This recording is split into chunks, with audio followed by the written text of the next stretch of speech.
Face à l'expert avec la Fondation Mohamed VI des sciences et de la santé.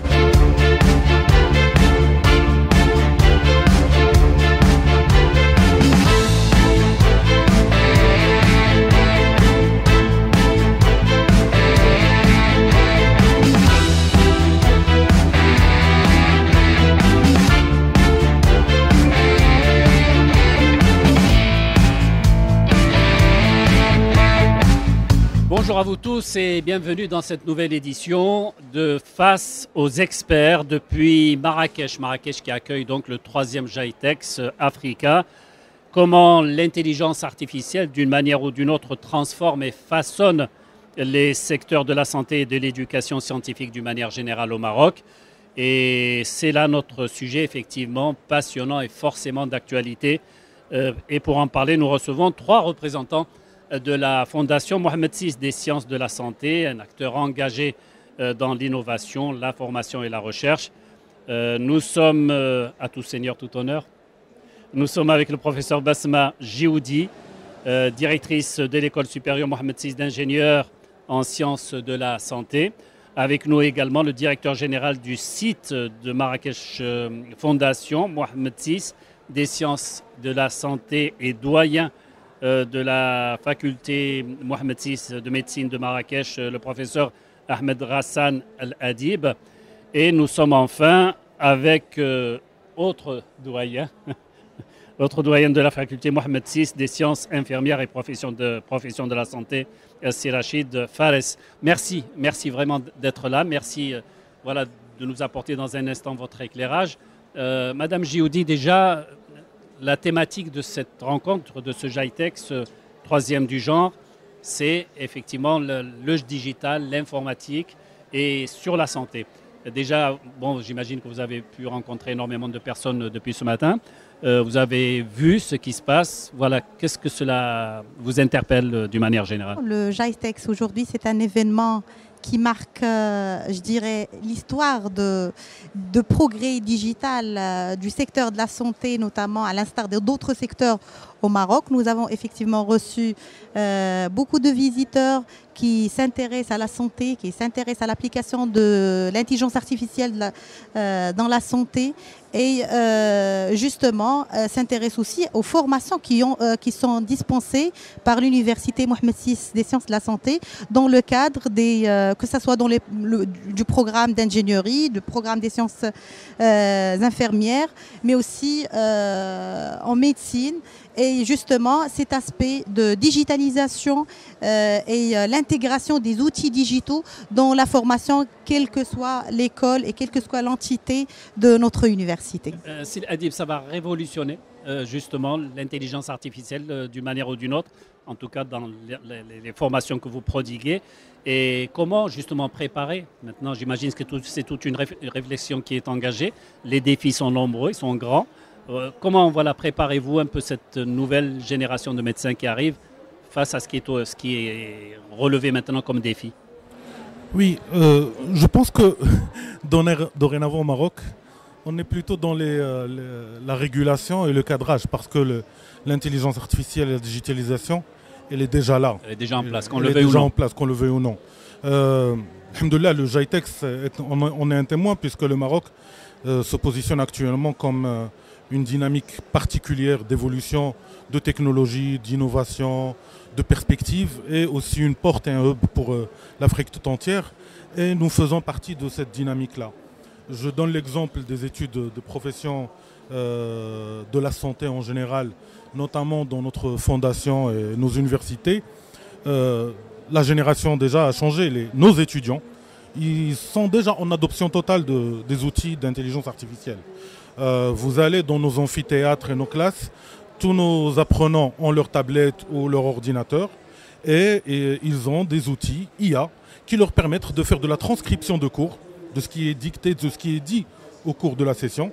Et ces outils-là leur permettent de faire des résumés, des tutoriels, des algorithmes et les aider complètement dans leur apprentissage, carrément vers l'évaluation puisque ça génère des quiz, ça génère des possibilités d'auto-apprentissage extrêmement importantes. Maintenant, forcément, quand nos étudiants sont en appropriation de ces outils, les enseignants le sont aussi. Je parle maintenant à l'échelle individuelle. Les enseignants, beaucoup de nos enseignants utilisent des outils IA pendant la dispensation de leurs cours magistraux et leurs travaux dirigés. Il y a des disciplines telles que la santé publique, sciences infirmières, l'ingénierie, n'en parlons même pas. Et cette année, on a fait une expérience en première année de médecine en biophysique où on a fait une expérience d'assistance du cours magistral et des révisions par des chatbots dédiés. Et on vient de présenter les travaux et les résultats de cette étude au niveau d'un congrès africain d'éducation en santé qui a montré que quand on a utilisé des chatbots en cours, ça permet à ces étudiants d'avoir largement de meilleurs résultats des partiels par rapport à ceux qui n'en ont pas eu. Et que quand on a fait les étudiants les mieux outillés de point de vue technologique, ont les résultats meilleurs par la suite. C'est-à-dire que là, attention, il faut passer pratiquement d'une génération à l'autre. Là, le pas, il se fait pratiquement d'une manière assez brutale, j'allais dire. Oui. Voilà, qu'est-ce qui est fait pour, mais les enseignants, ils ont adopté. Ces étudiants voilà, à accepter ce passage pratiquement en force, alors que peut-être que normalement, cela devrait se faire avec beaucoup de douceur et de continuité. Je vous poserai la question tout à l'heure. Justement, je vais rebondir sur le passage de ces Adib. L'usage de l'IA dans la formation, c'était un travail qui a été encadré par l'université. Ouais. Je parle par exemple de l'expérience de la faculté de médecine, des cours qui sont enseignés sur les aspects fondamentaux de l'intelligence artificielle, sur l'application de l'intelligence artificielle dans la santé. Et puis aussi, c'est des exercices et des ateliers qui sont organisés par nos formateurs, par nos enseignants pour tout ce qui est usage de l'IA. Comment formuler une requête en ce qui concerne l'IA générative, comment est-ce qu'on peut utiliser ces plateformes, comment est-ce qu'on peut s'assurer, est-ce que c'est de la bonne information ou pas, mais aussi, donc, il y a un travail avec nos étudiants, que ce soit théorique ou pratique, mais aussi un travail dans la partie, je dirais, professeur et formateur à travers le centre de pédagogie de notre fondation qui, je dirais, forme les formateurs aussi sur l'usage et comment, je dirais, entraîner les étudiants à utiliser ces technologies. Professeur Fares, en quoi ça a changé en matière de formation, au niveau projet, au niveau collaboration? Qu'est-ce qui a changé du jour au lendemain maintenant en prenant en compte effectivement les défis posés par voilà, tout ce qui est digital, tout ce qui est informatique d'une manière générale? Merci Saïb déjà pour l'invitation. Moi je vais enchaîner dans le même ordre d'idées que mes collègues. Je crois qu'on est en train de vivre une révolution en pédagogie parce que l'IA nous permet d'avoir des outils pédagogiques plus adaptés au niveau des étudiants. Ça, c'est très important. Aussi, il nous permet de mettre dans un environnement immersif les étudiants. On peut créer des situations en ingénierie, en santé, en sciences infirmières. Et là, on a même, au CIM Africa, on a présenté la faculté des sciences infirmières, Mohamed VI des sciences infirmières, professeur de santé, a présenté un projet. C'est que pour les professionnels de santé, à savoir les orthophonistes et les psychomotriciens, on n'avait pas comment vraiment avoir des situations réelles. Mais maintenant, à travers l'IA, on a pu mettre en place des cours de simulation avec des études de cas liées à l'orthophonie, à la neuroscience, à la psychomotricité et que l'étudiant va aborder au fur et à mesure qu'il avance dans son processus d'apprentissage. Je crois que même la place des enseignants, il y a deux choses très importantes par rapport au centre de pédagogie évoqué par mon cher ami professeur Jeudi, c'est qu'il y a un suivi régulier de ce centre et il y a aussi une responsabilité éthique parce que la question de l'éthique, elle est là, parce que c'est à travers les formations, à travers les orientations qu'on peut orienter les étudiants et les profs à mieux utiliser cette outil dans un cadre qui est plus ou moins réglementé et légal. Ça doit être d'autant plus facile quand on sait que les étudiants, la jeunesse, normalement, est fascinée, captée justement par l'intelligence artificielle. Ça doit être facile, effectivement, peut-être de leur faire la leçon. Certainement. Ouais. Et en plus, par la force des choses, ils vont adopter beaucoup plus rapidement. Maintenant, l'adoption plus rapide peut mener à des mal-utilisations. Et c'est ça le rôle de l'institution. Tout à l'heure, quand j'ai parlé à l'échelle individuelle. Maintenant, l'accompagnement, comme a dit professeur Jeudi, professeur Faris, c'est que nous avons un rôle institutionnel. L'exemple type, c'est qu'on a des modules intégrés complètement dans la formation qui contiennent l'utilisation des digital skills et de l'intelligence. Ils sont formés à ça. L'institution aussi, il fait le cadrage parce qu'on a ce qu'on appelle un Learning Management System, qui est une plateforme numérique sur laquelle les étudiants ont leurs cours, peuvent avoir des e-portfolios, peuvent avoir du distanciel et de contact avec les enseignants. Et à travers ça, il y a un interfaçage avec tout ce qui est bibliothèque numérique, qui elle-même contient énormément d'outils IA. Que ce soit IA dans la pédagogie, que ce soit dans la réflexion, que ce soit l'IA générative qui va aider à plein de possibilités. Donc l'institution, elle joue un rôle. On en profite aussi et on va l'amener vers le chemin de l'évaluation. Nous sommes outillés maintenant, nos examens, à toutes les institutions académiques de la Fondation Mohamed VI, utilisent une plateforme où nos étudiants passent leurs examens sur des tablettes. Les examens sont numériques et numérisés. Et on est en train d'introduire actuellement des outils IA qui peuvent nous aider carrément dans les questions croc, rédactionnelles et d'autres possibilités, et qui peut aussi faire des autocorrections des examens qui sont fournis par les différents enseignants pour pouvoir être dans l'accurate, dans la précision, dans les niveaux de taxonomie de Bloom, et j'en passe. Et puis, nous sommes aussi, puisqu'on a cette intelligence collective des différentes professions, médecins, infirmiers, ingénieurs et tout ça, nous sommes en train de passer à l'étape producteur d'IA. Parce qu'on a nos ingénieurs, on a nos techniciens qui ont déjà commencé, parce que nous avons créé déjà des plateformes. Des incubateurs. Des plateformes qui sont des incubateurs, et on est en train de produire. On a des plateformes qui gèrent les examens cliniques. On a des plateformes qui gèrent le carnet de stage, les thèses.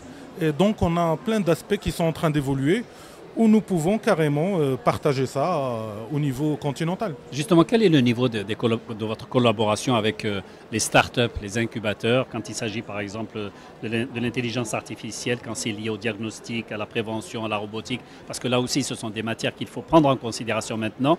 Est-ce qu'il existe peut-être un travail, un partenariat qui peut se faire avec des startups par exemple?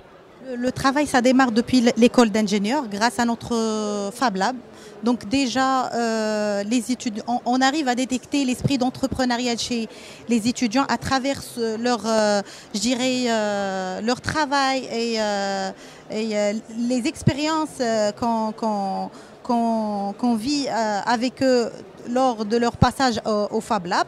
Donc c'est une plateforme qui permet aux étudiants d'exprimer leurs idées de projet et voire même prototyper ce projet. Donc je peux dire que c'est pépinière pour justement des startups, des entrepreneurs. Mais par la suite, il y a un travail d'accompagnement qui est assuré cette fois-ci par le centre de recherche, centre Mohamed VI de recherche et d'innovation, qui, bien sûr, dans sa vision, parmi ses missions, c'est l'accompagnement, l'incubation des jeunes porteurs de projets dans le cadre des startups. Et là aussi, bien sûr, c'est des startups qui travaillent sur l'aspect IA en santé, sur l'aspect informatique embarqué, sur l'aspect réalité virtuelle aussi. Et c'est un travail qui se fait aujourd'hui avec plusieurs startups qui sont sur place. Professeur Faris, qu'en est-il, j'allais dire, de la médecine traditionnelle? Il doit quand même exister quelque part aussi dans la formation. J'imagine que c'est un créneau qui est là, qui est viable et que vous défendez quelque part. Quelle est sa part aujourd'hui? Il y a l'humain aussi. Oui, alors là, vous faites allusion, c'est Chaïb, à la clinique. La clinique oui. Sera toujours présente. Comme dit notre cher professeur Ahmed Bennana, l'IA, le robot ne va jamais remplacer l'humain, mais il va être au service de l'humain. Donc on va mieux humaniser le soin à travers l'IA. C'est-à-dire, moi je vais aborder une question très importante qui est propre à notre université. C'est que nous, on forme tous les professionnels de la santé. Et là, l'IA nous a permis de mettre des scénarios, des simulations.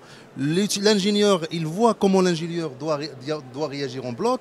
L'infirmier au bloc, il sait quelles sont ses tâches. Le chirurgien, le réanimateur. Donc je crois que l'IA, il nous a permis quand même de pousser, de mettre en place des formations propres à nos besoins en matière de santé, de professionnels de qualité. Et je crois aussi que la médecine, la clinique, il sera toujours là parce que c'est qu'un outil d'aide à la décision. Mais je crois que le médecin, il sera toujours médecin, l'infirmier sera toujours infirmier, l'ingénieur sera toujours ingénieur, mais leur vie professionnelle va être plus facile et à l'aise avec l'IA. Qu'est-ce qui bouleverse finalement dans tout L'intelligence artificielle, particulièrement générative, est désormais un outil extrêmement puissant, robuste et très rapide.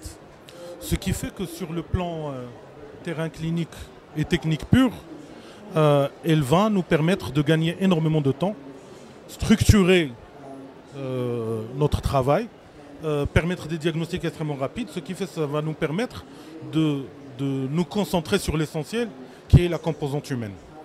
La composante humaine en matière de communication, en matière de linguistique, en matière de prise de décision, en matière de donner du temps au patient. Le patient, quand il vient, sa crainte, c'est que l'IA le remplace, le professionnel, par rapport à ses besoins quotidiens, à son environnement socio-culturel.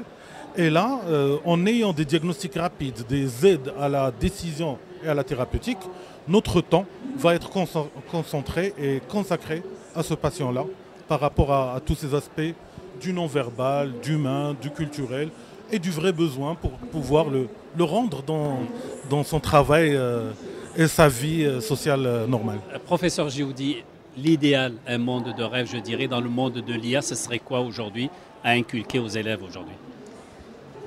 Alors aujourd'hui, je pense un monde idéal pour appliquer l'IA déjà, c'est avoir de la data marocaine.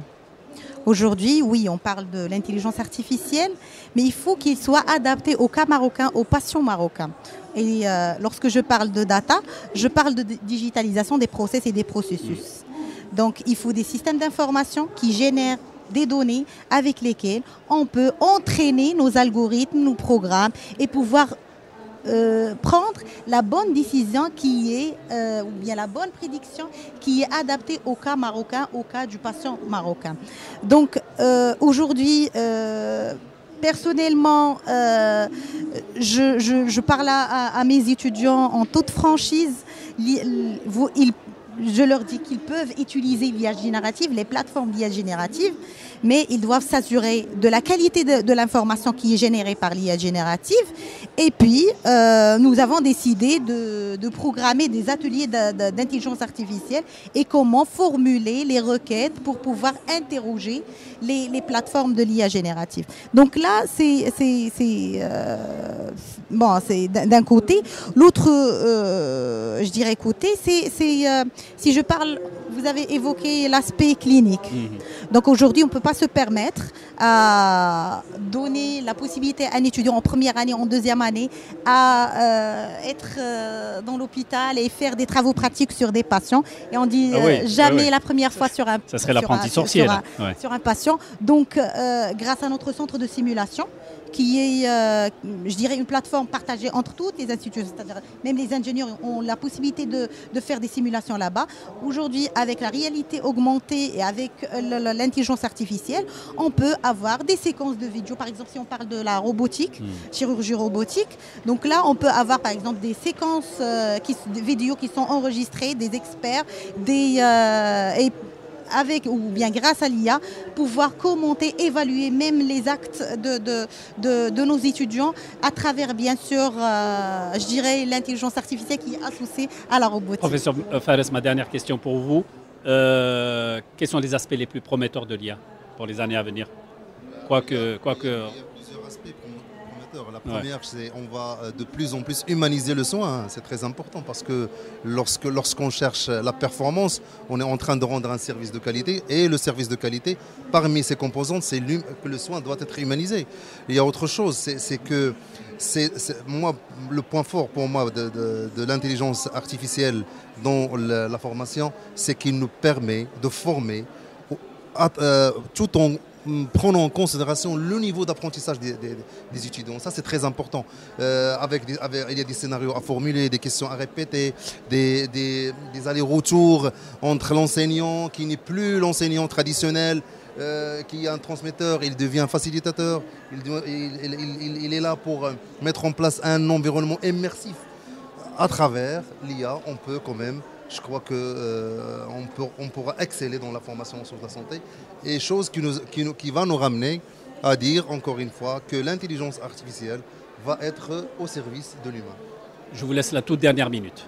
À chaque fois quand il y a une innovation qui arrive, l'humanité se pose des questions. Il y a eu la télévision, il y a eu l'Internet, il y a eu le téléphone portable. Mais ça a fait moins peur que l'IA. Non, à mon sens, l'humain évolue. C'est vraiment des opportunités de pouvoir améliorer la performance humaine et l'humaniser à la fois davantage. Et c'est l'occasion de se poser des questions éthiques majeures. Donc toujours revenir vers les principes éthiques, avoir ces questionnements éthiques et trouver des solutions éthiques à Merci l'évolution. beaucoup, professeur Ahmed Ghassan Adib. Je rappelle que vous êtes directeur général du site de Marrakech au niveau de la Fondation Mohamed VI des sciences et de la santé, et vous êtes également le doyen de la faculté Mohamed VI de médecine de Marrakech, le professeur donc c'est Ahmed Ghassan Adib. Je remercie également le professeur Basma Djioudi. Merci beaucoup madame, directrice de l'école supérieure Mohamed VI d'ingénieur en sciences de la santé. Et enfin mes remerciements à C. Rachid Fares, vous êtes doyen de la faculté Mohamed VI des sciences infirmières et professeur et profession de la santé. Merci à vous de nous avoir suivis face aux experts AUX. Se termine aujourd'hui. C'est une émission que nous enregistrons depuis le GITEX de Marrakech dans sa 3e édition. Merci pour votre fidélité.